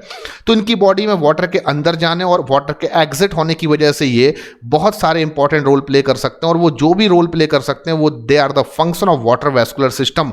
आपको बता दूं कि वाटर वेस्कुलर सिस्टम इन एनिमल्स में लोकोमोशन में काफ़ी इंपॉर्टेंट रोल प्ले करता है। देखिए आपको यहाँ पर अब ये बहुत इंपॉर्टेंट कमेंट है कि वाटर वेस्कुलर सिस्टम की वजह से जितने भी इकाइनोडर्मेटा एनिमल्स हैं वो सभी फ्री स्विमिंग एनिमल्स हैं, यानी कि 100% एनिमल्स जो इकाइनोडर्मेटा क्लास को बिलोंग, इकाइनोडर्मेटा फाइलम को बिलोंग करते हैं, they are free swimming animal. कोई भी सिसाइल एनिमल नहीं देखने को मिलेगा, सभी फ्री स्विमिंग एनिमल हैं, क्योंकि water vascular system helps in locomotion. अब ये लोकोमोशन अपने वाटर वेस्कुलर सिस्टम से कैसे कर सकते हैं तो आपको बता देता हूं। ये stepping action of tube feet की वजह से मूव कर सकते हैं। दैट मीन्स कि अल्टरनेटिवली क्या होता है कि इनकी बॉडी के वाटर वेस्कुलर सिस्टम में जो ट्यूब फीट आपको देखने को मिल रहे हैं, ये ट्यूब फीट सबस्ट्रेटम से अटैच होते हैं, अधेयर होते हैं, और फिर अल्टरनेटिवली वो सबस्ट्रेटम को छोड़कर उससे रिलीज हो जाते हैं। और इस तरीके से सबस्ट्रेटम, फॉर एग्जांपल ये वो सरफेस है जिस पर ये प्रेजेंट है, बॉटम ऑफ द ओशन, और बॉटम ऑफ द ओशन में जिस सरफेस पर ये प्रेजेंट होंगे वहां पर इनके ट्यूब फीट क्या करेंगे, सबस्ट्रेटम से अटैच होंगे, देन कुछ समय बाद वो सबस्ट्रेटम से रिलीज हो जाएंगे, और इस तरीके से ये आगे क्या कर सकते हैं, मूव कर सकते हैं। The main function of water vascular system is locomotion. तो ये तो आपको याद रखना है। और लोकोमोशन ये जो वाटर वेस्कुलर सिस्टम की हेल्प से कर रहे हैं, इसमें मेन रोल जो है वो वाटर के इनकी बॉडी के अंदर एंटर होना और एग्जिट होने की प्रोसेस की वजह से पॉसिबल हुआ। आपको बता दूं वाटर वेस्कुलर सिस्टम में आपने देखा कि जो एम्प्यूला है उसके जस्ट अपोजिट जो ट्यूब लाइक स्ट्रक्चर है, that is the tube feet, वो गिल्स की तरह भी रोल प्ले करता है। हालांकि ट्यूब फीट गिल्स नहीं है, but they are equally valent to gills, और इस वजह से ट्यूब फीट एक और इंपॉर्टेंट रोल प्ले करते हैं, वो है रेस्पिरेशन। तो अब यहां पर कहानी बहुत ज्यादा क्रिटिकल और इंपॉर्टेंट हो जाती है। प्रीवियसली आपने पढ़ा है कि एक ऐसा ऑर्गन नेरिस के पास भी होता है जो एनिलिडा फाइलम में आता है, जो दो इंपॉर्टेंट रोल प्ले करता है, यानी कि वो ऑर्गन पैरापोडिया है जो रेस्पिरेशन में भी इंपॉर्टेंट रोल प्ले कर रहा है और साथ में लोकोमोशन में भी इंपॉर्टेंट रोल प्ले करता है। तो पैरापोडिया इन नेरिस, और नेरिस किस में आता है, एनिलिड्स में, एक ऐसा ऑर्गन है जो कि दो इंपॉर्टेंट रोल प्ले कर रहा है। सिमिलरली हम कह सकते हैं कि इकाइनोडर्मेटा में ट्यूब फीट या वाटर वेस्कुलर सिस्टम भी ऐसा एक इंपॉर्टेंट सिस्टम है जो दो इंपॉर्टेंट रोल प्ले कर रहा है, यानी कि ये रेस्पिरेशन में भी इंपॉर्टेंट रोल प्ले कर रहा है और लोकोमोशन में भी इंपॉर्टेंट रोल प्ले कर रहा है। तो मेरा अपना ओपिनियन है, क्योंकि मुझे मालूम है कि जो क्वेश्चंस आए हैं और जो क्वेश्चंस आ सकते हैं वहां पर ये हमेशा पूछा जा सकता है कि which of the following organ in Echinodermata and Annelida respectively जो डुअल रोल सर्व कर रहे हैं डुअल रोल, यानी कि रेस्पिरेशन में भी और लोकोमोशन में भी। तो आपको याद रखना एनिलिड्स में पैरापोडिया स्पेशली नेरिस के पास है, हालांकि हर एनिलिड्स के पास पैरापोडिया नहीं होते हैं। एनिलिड्स में लीच आता है, उसके पास कोई पैरापोडिया नहीं है। एनिलिड्स में अर्थवॉर्म आता है, उसके पास कोई पैरापोडिया नहीं है। वन एंड ओनली एग्जाम्पल जो पैरापोडिया रखता है एनिलिड्स में वो है नेरिस। एंड इकाइनोडर्मेटा में जितने भी एनिमल्स आते हैं वो सभी ट्यूब फीट रखते हैं, और उनमें वो ऐसे ऑर्गन हैं जो कि रेस्पिरेशन में और लोकोमोशन में इंपॉर्टेंट रोल प्ले करते हैं। तो मैं यहां पर पैरापोडिया का कंपैरिजन किससे कर रहा हूं, ट्यूब फीट से कर रहा हूं या वाटर वेस्कुलर सिस्टम से कर रहा हूं। नेक्स्ट इंपॉर्टेंट चीज, और भी कई ऐसे ऑर्गन्स आपने प्रीवियस फाइलम में पढ़े हैं जो डुअल रोल सर्व करते हैं, जैसे मोलस्का में feather like gills, and feather like gills excretion और रेस्पिरेशन दोनों में इंपॉर्टेंट रोल प्ले कर रहे हैं, और ये मेंटल कैविटी में प्रेजेंट होते हैं। तो देखिए डुअल रोल सर्व करने वाले ऑर्गन्स को लेकर वेरियस फाइलम से या तो कॉम्पैरेटिव क्वेश्चंस पूछे जाते हैं या फिर ज़्यादातर क्वेश्चन यहाँ पर पूछने की संभावना हमेशा बनी होती है। तो कुछ पॉइंट आप हमेशा अपने दिमाग में रखिए। मोलस्का में फेदर लाइक गिल्स एक्सक्रीशन और रेस्पिरेशन दोनों में हेल्प करते हैं, जो मेंटल कैविटी में प्रेजेंट होते हैं। And what is the meaning of mantle cavity, जो मैंने आपको प्रीवियस लेक्चर में बता दिया है। एनिलीड्स में नेरिस एक ऐसा एनिमल है जिसमें पैरापोडिया होते हैं, वो डुअल रोल सर्व करते हैं या सर्व करते हैं डुअल रोल, जैसे कि रेस्पिरेशन में भी और लोकोमोशन में भी। सिमिलरली इकाइनोडर्मेटा में वाटर वेस्कुलर सिस्टम या ट्यूफीड जो है वो रेस्पिरेशन में और लोकोमोशन दोनों में इंपॉर्टेंट रोल प्ले करता है। अब हम याद रखें कि लोकोमोशन और रेस्पिरेशन के अलावा भी वाटर वेस्कुलर सिस्टम बहुत सारे और भी फंक्शन परफॉर्म करता है, क्योंकि वाटर वेस्कुलर सिस्टम की हेल्प से इकाइनोडर्मेटा एनिमल्स की बॉडी में वाटर एंटर और एग्जिट हो सकता है।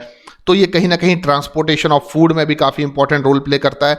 एंड कैप्चर ऑफ फूड में भी ये जो ट्यूफीट या कह सकते हैं वाटर वेस्कुलर सिस्टम है, ये काफ़ी इंपॉर्टेंट रोल प्ले करता है। तो यहाँ पर आपके पास 4 फंक्शंस अब आ चुके हैं। 2 बहुत इंपॉर्टेंट हैं जो आपको हमेशा याद रखना है, 2 ज़्यादा इंपॉर्टेंट नहीं है पर आप याद रख लें, वो इन्हीं से जुड़े हुए हैं। जैसे कि ट्रांसपोर्टेशन ऑफ फूड होगा अगर वाटर एंटर और एग्जिट करेगा, एंड कैप्चर ऑफ फूड भी होगा अगर वाटर एंटर और एग्जिट करेगा इनकी बॉडी में। तो ये 4 इंपॉर्टेंट फंक्शन है जो कहीं ना कहीं वाटर वेस्कुलर सिस्टम में आप लिख सकते हैं। अब बारी आती है एग्जाम्पल्स की, जिसका हमें हमेशा इंतजार होता है, क्योंकि मैं हर अपने फाइलम के एग्जाम्पल में आपको एक बड़ी इंटरेस्टिंग कहानी सुनाता हूँ। मुझे नहीं पता आपको इंटरेस्टिंग लगती है या नहीं लगती है, पर लगती है तो आप कमेंट्स ज़रूर किया कीजिए। आपके कमेंट्स जो हैं वो मुझे काफ़ी एनर्जी देते हैं, मोटिवेशन देते हैं, इसलिए कमेंट हमेशा करिए चैट बॉक्स पर। अगर आप लेक्चर को लाइवली देख रहे हैं तो चैट बॉक्स पर आप ज़रूर लिखिए कुछ ना कुछ जो आपको समझ में आ रहा है, अच्छा लग रहा है, बुरा लग रहा है, जो भी है। आज हम बात करते हैं काइनोडर्मेटा के एग्जाम्पल्स को समझाने के लिए एक और बहुत इंटरेस्टिंग ट्रिक का, एक बहुत इंटरेस्टिंग स्टोरी का। और आज की हमारी जो स्टोरी होगी उसमें थोड़ा सा आपको बता देता हूँ मैं। आज की हमारी स्टोरी में मैं लेकर आया हूँ कुमकुम आंटी को। तो कुमकुम आंटी जो हैं वो आज हमारी स्टोरी में बहुत इंपॉर्टेंट रोल प्ले करने वाली हैं बच्चों।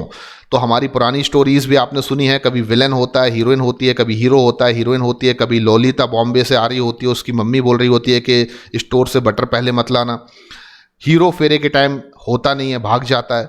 तो ऐसी आज की स्टोरी में जो है वो कुमकुम आंटी का रोल है और काफ़ी इंपॉर्टेंट रोल है। तो कुमकुम आंटी जो है वो आपको स्क्रीन पर दिखने लगी हैं, ये है कुमकुम आंटी। और कुमकुम आंटी जो हैं उनको डांस करने का, उनको नाचने का बहुत शौक है, जैसा कि आपको स्क्रीन पर दिख रहा है।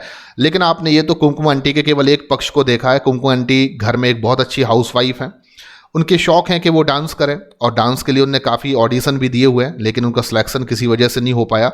और आपको बता दूं कि जो कुमकुम आंटी हैं वो अपना नाम पसंद नहीं करती हैं, इसलिए वो घर में हमेशा अपने फैमिली मेंबर से बोलती हैं कि मुझे लिली बोलकर पुकारा करो। तो कुमकुम आंटी का जो निकनेम है वो लिली है। तो अभी तक की स्टोरी में मैंने आपको क्या बताया कि आज की हमारी स्टोरी कुमकुम आंटी पर बेस्ड है। कुमकुम आंटी एक बहुत अच्छी डांसर, उनको डांस करने का शौक है, बहुत अच्छी हाउसवाइफ है और उनको अपना नाम बिल्कुल पसंद नहीं है कुमकुम, इसलिए घर वालों से वो हमेशा रिक्वेस्ट करती हैं कि वो उनको लिली बोलकर पुकारा करें। तो इसलिए घर वाले कुमकुम आंटी को लिली बोलते हैं, लेकिन ऑफिस में इनका नाम कुमकुम आंटी ही चलता है। अब आपको बता दूं, ऑफिस में इनका नाम कुमकुम आंटी चलता है, इसका मतलब कि कुमकुम आंटी जो है वो ऑफिस भी जाती हैं। तो कुमकुम जो है वो ऑफिस भी जाती है, यानी कि वो जॉब करने वाली लेडी है ना। वो हाउसवाइफ भी हैं और वो एक जॉब भी करती हैं, वो मार्केटिंग कंपनी में जॉब करती हैं और वो हमेशा अपने ऑफिस में राइट टाइम पर पहुंचती हैं और अपने ऑफिस के बहुत सारे कामों को करती हैं। चलिए, ऑफिस से याद आया, ऑफिस को हम लोग हिंदी में कार्यालय बोलते हैं, ऑफिस को हम लोग दफ्तर भी बोलते हैं, पर जो अंग्रेजी का वर्ड है ऑफिस, ये एक्चुअली किसने हमें दिया? तो ये ब्रिटिश लोगों ने हमें दिया। तो ये चीज़ यहाँ पर कहीं ना कहीं कहानी में कनेक्टेड होगी। तो ऑफिस जो वर्ड है वो हमें ब्रिटिश लोगों ने दिया और ब्रिटिश के जो लोग थे उन्होंने कार्यालय या दफ्तर को ऑफिस बोलना स्टार्ट किया था। तो हमारी कुमकुम आंटी जो हैं वो हमेशा अपने घर से निकलती हैं और राइट टाइम पर ऑफिस पहुंचती हैं, अपनी टेबल पर जाती हैं और काम करना क्या कर देती हैं, स्टार्ट कर देती हैं। कुमकुम आंटी की जितनी भी तारीफ की जाए उतनी कम है। ये जब अपना काम करती हैं ऑफिस में तो ऐसा नहीं है ये केवल कोई अकाउंट का काम बस करती हैं, ये बहुत सारे काम करती हैं, चाहे वो अकाउंट का काम हो, चाहे वो टेली कॉलर का काम हो, लोगों को कॉल करने का काम हो, चाहे वो ऑफिस के वेरियस रिकॉर्ड्स को कंजर्व्ड या सुरक्षित रखने का काम हो। इस तरीके से वो ऑफिस के सभी कामों को करती हैं, यानी कि बिल्कुल मल्टीटास्किंग लेडी हैं। आपको बता दूं कि ये कभी कभी तो जो फॉरेन से क्लाइंट आते हैं उनसे मीटिंग भी कर लेती हैं और कई बार अपनी डील जो है वो एकदम पक्की कर देती है, यानी कि ये बहुत अच्छा प्रेजेंट करती हैं अपने ऑफिस वर्क को, और ये कई बार अपने क्लाइंट से मिलकर ऑफिस की बड़ी बड़ी करोड़ों रुपए की डील को भी फिक्स कर देती है। इसलिए बॉस जो हैं वो इनसे हमेशा खुश होते हैं ऑफिस में।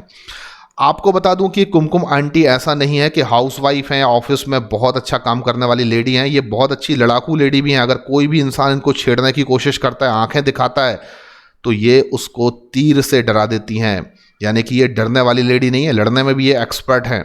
आपको बता दूं कि अगर ऑफिस में बहुत लोग कचरा फैला देते हैं, बहुत सारी गंदगी फैला देते हैं, तो कुमकुम आंटी कभी यार तो ऑफिस में साफ सफाई करना भी स्टार्ट कर देती है, यानी कि ये अल्टीमेट लेडी है, हर काम करने में एक्सपर्ट है, कभी किसी टाइप की कोई हेजिटेशन नहीं।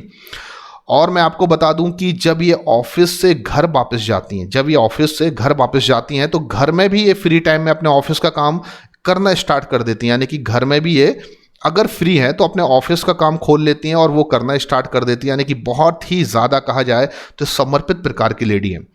और ये अपने ऑफिस का काम घर में तब तक करती रहती हैं जब तक इनको नींद ना आ जाए, यानी कि आखिरी समय तक जब तक ये नींद में बिल्कुल खो नहीं जाती, ये अपने ऑफिस का काम कंटिन्यू करती रहती हैं।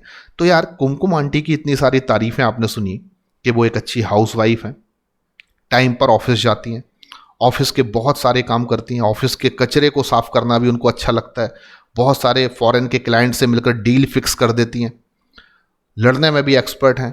तो ऑफिस के लोग कुमकुम आंटी को हमेशा क्या बोलते हैं कि जो कुमकुम है वो कोई नॉर्मल लेडी नहीं है, बल्कि कुमकुम आंटी जो हैं वो ऑफिस की स्टार हैं। तो हमारी इस कहानी से हमें बस एक छोटा सा सेंटेंस याद रखना है, बहुत सारा हमें कठिन कठिन शब्दों को याद रखने की ज़रूरत नहीं है। आपको बस इतना याद रखना है कि जो कुमकुम आंटी की आपने स्टोरी सुनी उसके अकॉर्डिंगली कुमकुम आंटी जो है वो ऑफिस की स्टार है, और ये काफ़ी हमें इकाइनोडर्मिटा के एग्जाम्पल को आपको याद कराने के लिए। तो जब भी आपको इकाइनोडर्मिटा के एग्जाम्पल याद करने हो तो आपको केवल ये छोटा सा एक सेंटेंस ही याद रखना है कि कुमकुम आंटी ऑफिस की स्टार। अब कुछ बच्चों के क्वेश्चन होंगे कि हमें कैसे मालूम चलेगा कि ये जो सेंटेंस है वो इकाइनोडर्मिटा के एग्जाम्पल को रिप्रेजेंट करता है। तो कुमकुम आंटी ऑफिस के स्टार में स्टार आ रहा है, और हम सभी जानते हैं कि स्टार से तो आप कम से कम स्टार फिश याद रख ही सकते हैं, और स्टार फिश दुनिया में बच्चे भी जानते हैं कि इकाइनोडर्मिटा में आने वाला एक एनिमल है। तो कुमकुम आंटी ऑफिस की स्टार से हम आपको सब कुछ याद कराने वाले हैं। सबसे पहले कुमकुम से आपको याद रखना है कुकुमारिया। तो पहला एग्जाम्पल जो हमारा होगा एक काइनोडर्मेटा का, वो आपको किससे याद रखना है? कुमकुम से। और कुमकुम का मतलब मैंने आपको बता दिया, Cucumaria, that is the first example of Echinodermata. और कुकुमारिया का निकनेम भी बहुत आसान है, कुकुमारिया से ही समझ में आ रहा है, सी कुकुम्बर इसको कहा जाता है। तो कुकुमारिया का एक और नाम भी है सी कुकुम्बर, वो आपको याद रख सकते हैं आप। हमने पहले ही देखा है कि कुकुम्बर जो होता है वो सिलेंड्रिकल शेप्ड होता है, तो यहाँ पर ये चीज़ भी आप याद रख लें तो कोई बुराई नहीं है कि ये सिलेंड्रिकल शेप्ड एनिमल है, जो मैं पहले ही आपको बता चुका हूँ जब मैंने वेरियस शेप्ड के एनिमल्स आपको बताए। एंड आपको याद रखना है कि आंटी से हमें क्या याद रखना है। तो कुमकुम से तो आपको मालूम चली गया, कुकुमारिया याद रखना है। आंटी से आपको याद रखना है एंटीडॉन। एंटीडॉन जो है वो दूसरा एग्जाम्पल है काइनोडर्मेटा फाइलम में आने वाले एनिमल का। और आपको मैंने पहले ही बताया था कि कुमकुम आंटी जो है उनका घर का नाम जो है वो लिली है, उनको अपना नाम पसंद नहीं है। तो आंटी से आपने याद रखा एंटीडॉन, और आंटी का घर का नाम क्या है? लिली। तो इसका निकनेम जो है एंटीडॉन का, that is the sea lily. तो ये भी आपको यहां पर याद हो गया। अब ऑफिस से आपको क्या याद रखना है? तो ऑफ्यूरा आपको याद रखना है, बहुत इजी है। ऑफिस से ऑफ्यूरा, ठीक है ना। तो ऑफिस से आपने अगला एग्जाम्पल याद रखा ऑफ्यूरा। और मैंने आपको बताया था कि जो ऑफिस शब्द है वो हमारा कोई इंडियन शब्द नहीं है, हिंदी में नहीं हम ऑफिस बोलते, हिंदी में कार्यालय बोलते हैं। ऑफिस ब्रिटिश लोगों ने हमें शब्द दिया, इसलिए ऑफिस से ऑफ्यूरा याद रखना है। और ऑफिस शब्द हमें किसने दिया? ब्रिटिश लोगों ने दिया। तो इसका निकनेम जो होता है that is the brittle star. तो ब्रिटिश से आपको याद रखना है ब्रिटल स्टार। अब की से हम क्या याद रखेंगे? तो की मैं ऐसे भी लिख सकता हूं, देखो लिख दिया मैंने की। तो की से आपने की याद रख लिया, चलो ये तो अच्छा है, लेकिन पूरा नाम है इकाइनस। तो की से आपको याद रखना है इकाइनस। और इकाइनस में क्या आ रहा है? की आ रहा है। तो अब कई बच्चे सोच रहे होंगे यार ऐसे नाम तो सर याद रखना बड़ा मुश्किल होता है, क्योंकि इकाइनस आपको की से याद रखना है। तो मैं भी मान रहा हूं ना कि बाकी नामों के कंपैरिजन में ये नाम रखने में, याद रखने में आपको बहुत अड़चन का सामना करना पड़ेगा, आपको बहुत अड़चन होगी, क्योंकि की से आपको क्या याद रखना है, इकाइनस, तो बहुत अड़चन होगी। चलो ये बहुत अच्छी बात है कि आपको इसका कॉमन नेम याद हो जाएगा इजीली। इकाइनस को हम लोग सी अर्चिन कहते हैं, ये आपके लिए अब इजी बना दिया मैंने। एंड स्टार से हर बच्चा जानता है कि स्टार से स्टार फिश होता है, और स्टार फिश को हम एस्टेरियास कहते हैं, ये भी हम सभी को मालूम होना चाहिए। तो इस तरीके से आपने बहुत ही इजीली याद रख लिया। अब शेप के बेसिस पर बात करूं मैं, तो हम पहले ही पढ़ चुके हैं कि सी अर्चिन, अड़चन, अड़चन हमारी जिंदगी में गोल गोल घूमती है, यानी कि ये कैसा होता है, ग्लोबुलर शेप होता है। तो यहां पर भी हम ये चीज़ आपको फिर से बता देते हैं। एंड स्टार फिश का शेप स्टार लाइक होता है, ये कोई बताने की ज़रूरत नहीं, फिर भी बता दिया मैंने आपको। तो यहां पर आपने अब 5 एग्जाम्पल को बहुत आसानी से याद रख लिया जो इकाइनोडर्मेटा को बिलोंग करते हैं। नंबर 1 कुकुम्बर, किससे याद रखा, कुमकुम से। तो हमने कुमकुम से याद रखा, कुकुम्बर, ठीक है ना, यहां पर लिख देता हूं। एंड इसको हम सी कुकुम्बर ही कहते हैं। एंड ये सिलेंड्रिकल शेप्ड होता है। अंटी से याद रखा एंटीडॉन, और अंटी का नाम घर का क्या है, लिली, तो इसको सी लिली कहते हैं। ऑफिस से याद रखा ओफियोरा, और ओफियोरा जो है उसका कॉमन नेम ब्रिटिल स्टार है, क्योंकि ऑफिस वर्ड ब्रिटिश लोगों ने दिया। की से याद रखा इकाइनस, जो हमें याद रखने में काफ़ी अड़चन का सामना करना पड़ रहा है, लेकिन कोई बात नहीं, इकाइनस का कॉमन नेम है सी अर्चिन। और अड़चनें हमारी जिंदगी में गोल गोल घूमती हैं, यानी कि ये ग्लोबुलर शेप्ड होते हैं। स्टार से याद रखा स्टार फिश, जिसको एस्टेरियास कहते हैं। तो स्टूडेंट्स, आज के इस लेक्चर में डेफिनेटली आपने बहुत एंजॉय किया होगा, आपको समझ में आया होगा। इकाइनोडर्मेटा फाइलम बहुत इंपॉर्टेंट है, इसमें जो भी कमेंट्स मैंने आपको बताए हैं वो सभी आपके लिए बहुत इंपॉर्टेंट हैं। आप उसको रिवाइज करिए, नोट्स बनाइए, अपने आप को प्रिपेयर्ड कीजिए नीट एग्जाम के लिए। All the best, thank you very much.